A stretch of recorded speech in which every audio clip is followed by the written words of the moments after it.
These are the worst things that have happened to Morty in Rick and Morty, starting with the time a Jellybean Man does some rather inappropriate things to Morty while they're in a public washroom together. Yeah, this one is horrible. No!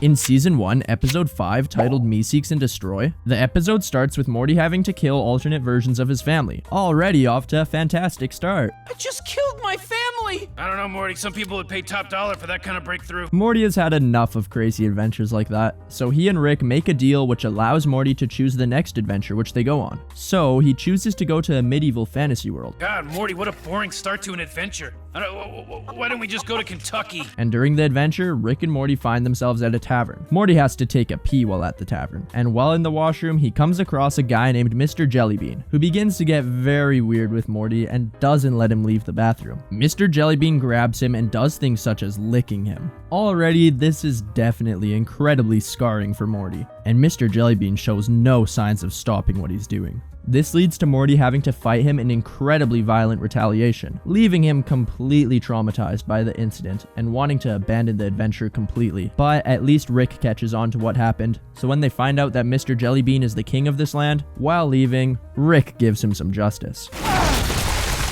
Although Rick doesn't actually always look out for Morty, and clearly shows so in this next episode, where he demonstrates how he has more love for a random guy named Noob than he does for Morty. Who the is Noob? That's a good question, so stay tuned and I'll answer it. In Season 3, Episode 4, titled Vindicators 3, The Return of Worldender, Rick and Morty receive a notification which is a call to adventure by a team of superheroes called the Vindicators. Although Rick doesn't want to go on said adventure, because he thinks that that kind of thing is lame. So because of this, just like the last episode we talked about, Morty once again decides to use his ability to pick an adventure. I, Morty Smith, invoke my right to choose one in every 10 Rick and Morty adventures.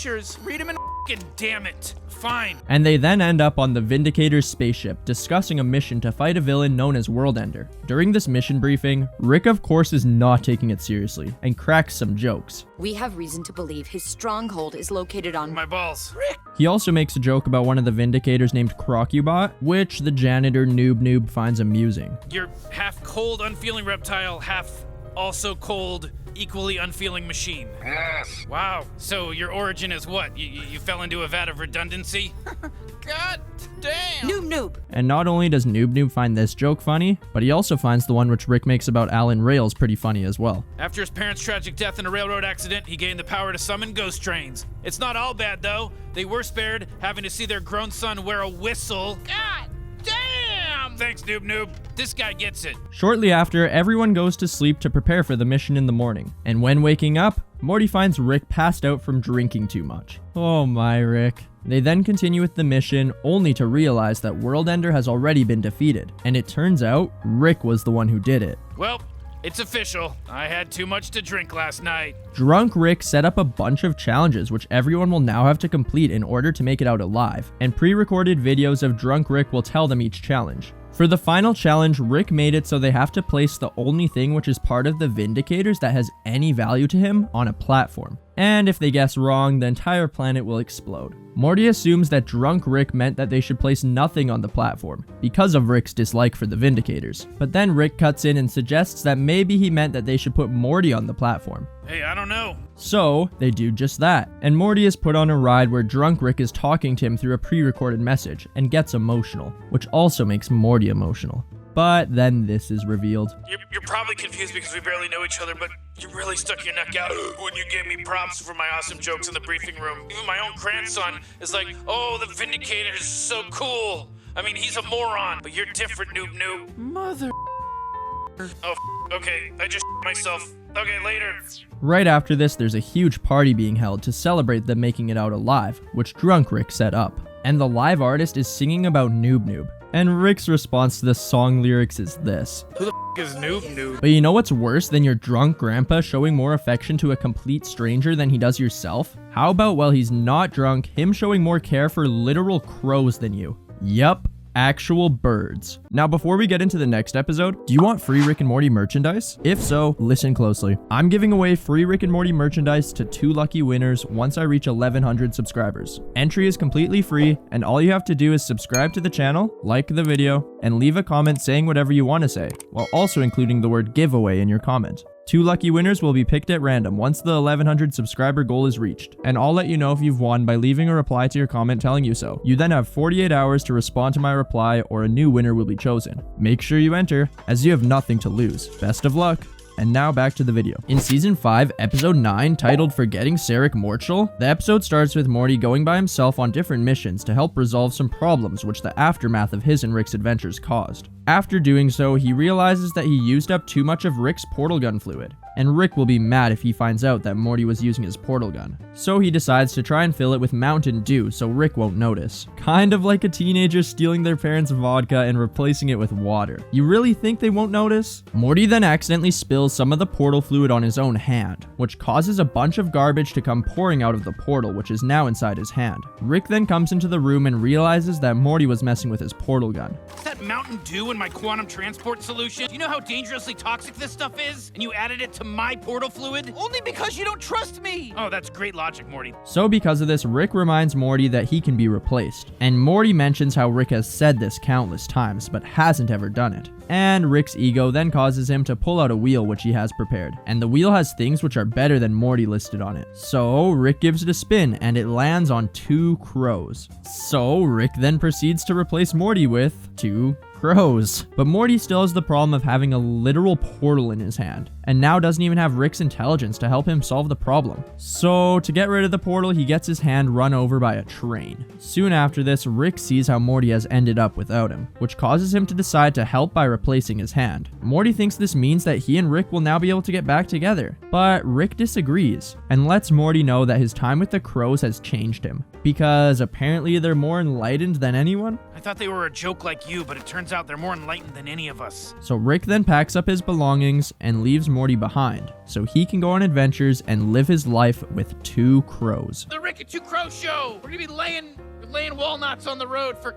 car tires to open them. Rick and 2 Crows forever! Being left by your grandpa and getting replaced by 2 crows is definitely a horrible thing, and may suck. But at least Rick wouldn't purposefully ever put Morty through physical pain and suffering, would he? Well, if you've ever watched Rick and Morty, you'd know that's 100% not the case. A good example of this is the time Rick causes Morty to have a literal seizure. Come on, Morty. Please, Morty. You have to do it, Morty. In season 1, episode 1, titled Pilot, Rick brings Morty on an adventure to another dimension in order to obtain illegal mega seeds. While in the dimension, they finally come across the trees which produce the seeds, but they're at the bottom of a cliff. So Rick gives Morty special grappling shoes in order to scale down the cliff. And as Morty goes to do so, this happens. You have to turn them on, Morty. The shoes have to be turned on. This accident leaves Morty on the ground with broken legs and in lots of pain. This incident alone caused Morty enough trauma to say this to Rick. You're a monster! You're like Hitler, but even Hitler cared about Germany or something. But after Rick fixes Morty's legs, more and more trauma just keeps piling up for Morty. When Rick reveals that his portal gun has no more charge, so they're gonna have to smuggle the illegal seeds through interdimensional customs. And Rick gives Morty the job of doing so in a way which I don't think Morty would forget. When we get to customs, I'm gonna need you to take these seeds into the bathroom, and I'm gonna need you to put them way up inside your butthole, Morty. In my butt? Put them way up inside there, as far as they can fit. Oh, jeez, Rick. While at customs, the security catches on to Rick and Morty's suspicious activity, which leads to them ending up in a standoff. So Rick tells Morty to hold off the security with a gun, and assures him it's fine to shoot them because they're robots. But once Morty shoots at one of them, it's made clear they definitely in fact are not robots. It's a figure of speech, Morty. They're bureaucrats. I don't respect them. Just keep shooting, Morty. What a great granddad Rick is, making sure that his grandson is completely left trauma-free after killing someone accidentally, right? How could Morty possibly become any more traumatized from this episode? Well, here's how. Once escaping customs and making it home, Rick gets into an argument with Morty's parents about how he shouldn't be missing school to go on adventures with him, which leads to Jerry getting fed up, and he then roasts Morty right in front of his face. You know fully well that Morty is the last child that needs to be missing classes. I don't know what you mean by that. Can you be a little bit more specific? Oh, for crying out, he's got some kind of disability or something. Is that what you want us to say? Poor Morty. Already this episode is so horrible for him. In order for Morty's parents to think he's smarter than he actually is, Rick tells Morty to tell them the square root of pi, and the first law of thermodynamics. Morty, tell your parents the square root of pi. 1.77245,385. Tell your parents the first law of thermodynamics. The increment in the internal energy of a system is equal to the increment of heat supplied to the system. What the hell? Holy crap, he's right. This causes Morty's parents to second guess themselves and think that maybe Morty actually is more intelligent than they thought because of hanging out with Rick. I didn't know hanging out with you was making me smarter. But Full disclosure, Morty, it's not. Temporary superintelligence is just a side effect of the megaseeds dissolving in your rectal cavity. Oh, man. Yeah. aw man, I guess Jerry was right. But that isn't the only side effect of the seeds either. Rick reveals to Morty that because the seeds which he put up his butt dissolved, this will happen. And once those seeds wear off, you're gonna lose most of your motor skills, and you're also gonna lose a significant amount of brain functionality for 72 hours, Morty. Starting right about now. And then Morty begins to seize on the ground while Rick makes a joke out of it. This episode is incredibly unfortunate for Morty as a whole, but doing things like we mentioned earlier, such as shooting a customs officer, isn't the only time Rick makes Morty a victim by putting him in situations which cause him to unwillingly kill people. Someone make this stop! In Season 3, Episode 2, titled Rickmancing the Stone, Rick, Morty, and Summer go on an adventure to a Mad Max-like dimension, and after Summer shoots one of the scavenger guys who's chasing them, the others offer to work together with them. They don't have to keep trying to kill us if we join them. They're basically pussies. While this is going on, Rick notices a stone which the scavengers own, known as Isotope 322, and he seems to have a major interest in it. This causes him to suggest that he, Morty, and Summer make this their new life. While living amongst the scavenger people, Rick wants Morty to distract their attention away from the stone so he can steal it. And he forcefully volunteers Morty to fight people in cage fights inside of what the scavengers call the Blood Dome. Rick, what the hell, man? What are you out of your mind? Morty, relax. So Morty doesn't get beat into a pulp by the fighters. Rick uses his tech to enhance Morty's fighting skills by taking the muscle memory of a dead fighter's arm and giving it to him. The muscle memory of the arm causes Morty to go into the Blood Dome and begin ending the lives of countless people. Morty is very much against this, but the arm only wants more, and it won't be satisfied until all of the past grudges which the owner of the arm had are made even. This leads to the arm going to the house of a man and drowning him while he bathes, which at this point, because of all the killing the arm has already done, this doesn't even seem to faze Morty in the slightest anymore. Morty having to go through all of this because of Rick's want for a stone is absolutely insane. Although this isn't the only time Rick's own selfish wants cause Morty to become a victim, as in this next episode, Morty's dreams get crushed, all because of Rick prioritizing his own wants over Morty's. In Season 4, Episode 3, titled One Crew Over the Crewcoo's Morty, Rick and Morty are on an adventure where they're stealing treasure from a tomb. And once they reach the treasure, it turns out it is already gone. And all that's left is an origami calling card from a heist artist named Miles Knightley. This angers Rick, and he wants revenge. So he and Morty go to an event called HeistCon, which Miles is the head of. In order to enter the convention, you either have to have a crew and enter as professionals, or pay. Rick doesn't want to do either, so he tries to sneak Morty in, and Morty then gets zapped and has his skin burnt by a security device. Already, Morty is put in physical pain because of Rick. Let that ointment sit for 10 minutes or you'll die. Can't you just buy a guest badge? That would be a symbolic expression of support for this genre. But only more bad things happen to him, as Rick decides to not give up and assembles a crew together in order to enter the convention so he can confront Miles. Rick Sanchez, everyone. Smartest man in the universe. And a savage critic of the heisting arts. Your booze mean nothing. I've seen what makes you cheer. This confrontation causes Miles to challenge Rick to a heist-off, where whoever is successful in stealing a particular crystal skull wins. All of this leads to Rick gaining an obsession with extreme levels of heisting, Your next big score?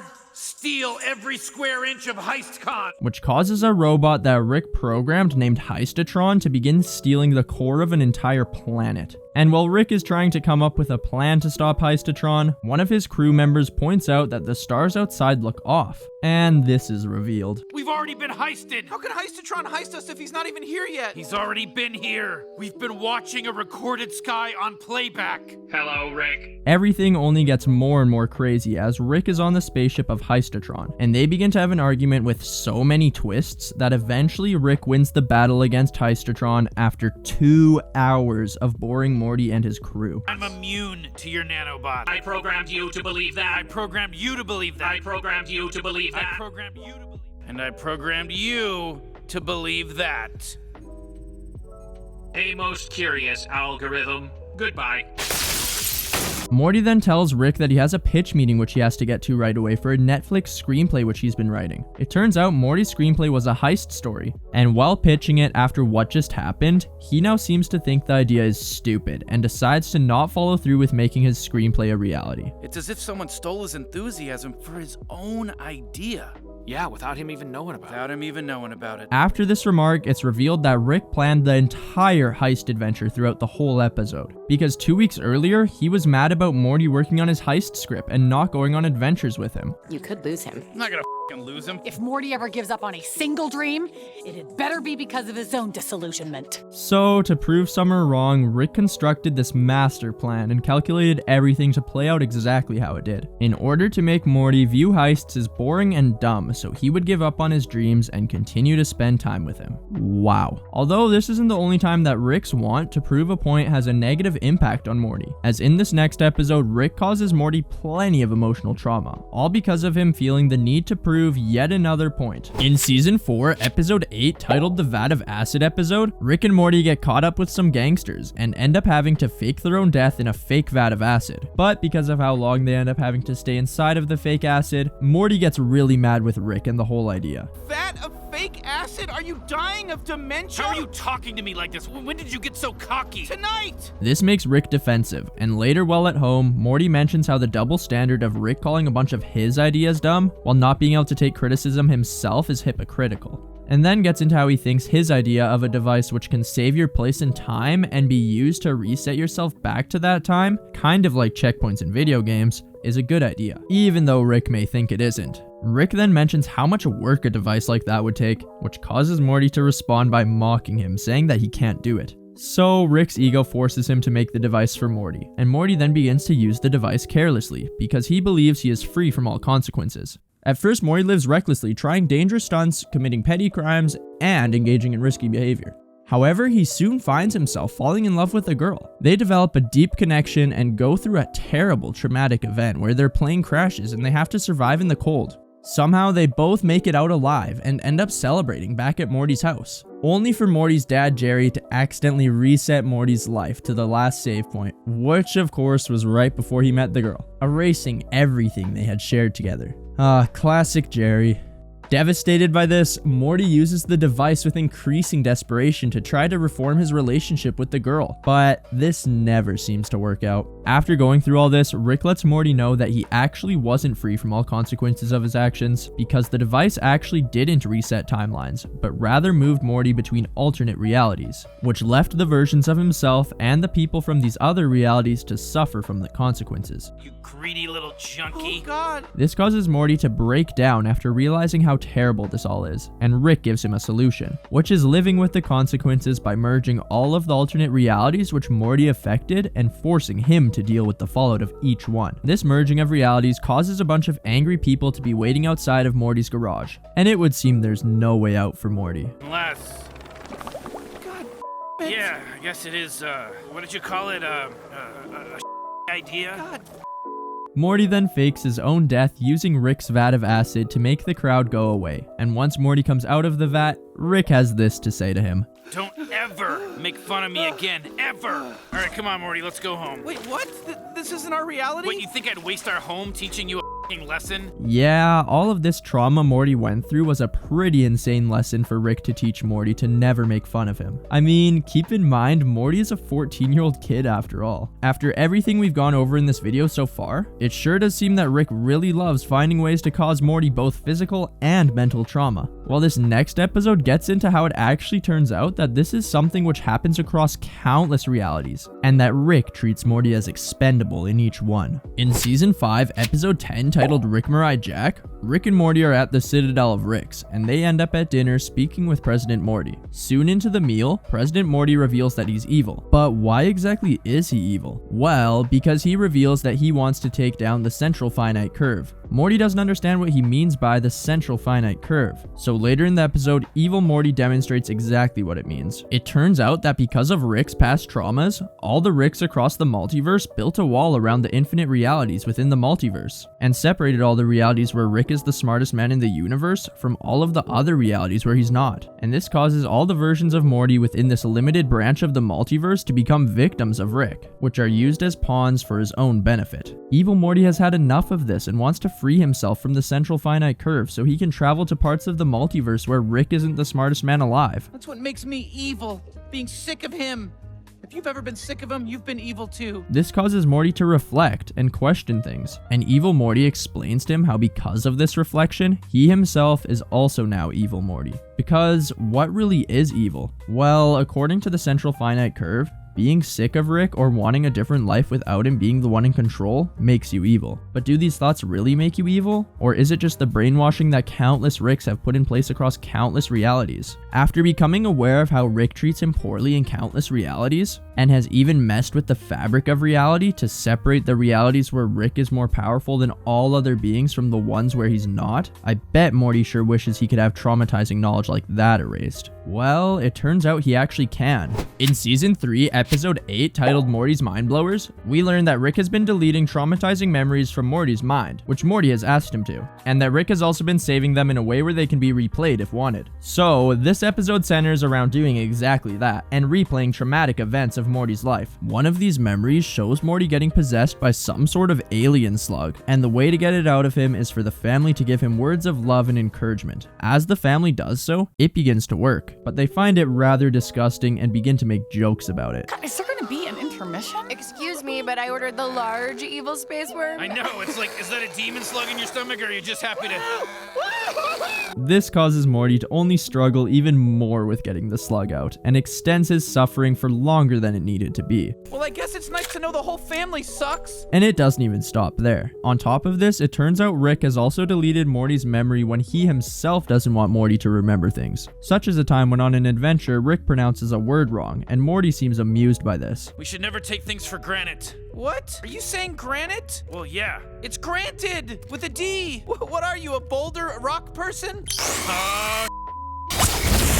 Understandably, this memory coming up for Morty makes him rather mad at Rick. Now that we know Morty can have memories of horrible experiences erased by Rick, I sure would think that he probably got his memory wiped after what happens in this next episode, where his own girlfriend kills a bunch of people right in front of him. In Season 5, Episode 3, titled A Rickconvenient Mort, Morty ends up falling in love with a climate activist superhero named Planetina. Although Morty's mom Beth doesn't seem to agree with their relationship, and ends up telling Planetina to leave their house while they are playing a board game. My son is 14, miss. I'm sorry, Morty, you're way too young. But you were a teenager when Dad got you I pregnant. was 17. That's at least 26 in boy years. Planetina, I think you should leave, please. Which leads to Morty having a breakdown and running away from home with Planetina, where they go on adventures saving the planet. But soon enough, Morty gets to witness Planetina's fall into extremism in the name of activism, as she begins doing things like popping people's car tires, burning down a Congress building, and starting debates with miners who just want to do their jobs. Your people didn't get the votes. Leave or I'll have you arrested. It's you people who should be arrested. Gutting the land, poisoning the air your children breathe. Which soon escalates into her killing them and burning down their entire work site. Come on, Planetina, don't you think that burning the bodies of this many people will lead to CO2 emissions? Witnessing this causes Morty to flee back to his home, and it's clear he is rather traumatized by the entire situation,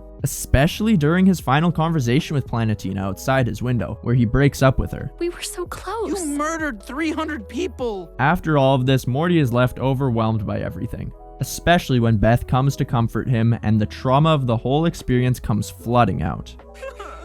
Mommy's here. Wow. Morty sure has had a lot of terrible things happen to him, but out of every episode we covered in this video, which do you think contained the worst? Let me know in a comment down below. As well, be sure to subscribe to the channel and like the video. Also, if you haven't already, be sure to enter the giveaway which I mentioned earlier in the video. And if you enjoyed this video, you'll probably enjoy one of my videos where, similar to this one, I talk about the most traumatizing episodes of Rick and Morty and cover trauma other characters have gone through, as well as Morty. Or you can check out my video which goes over the trippiest episodes. Both options are on the screen right now. Have a good one.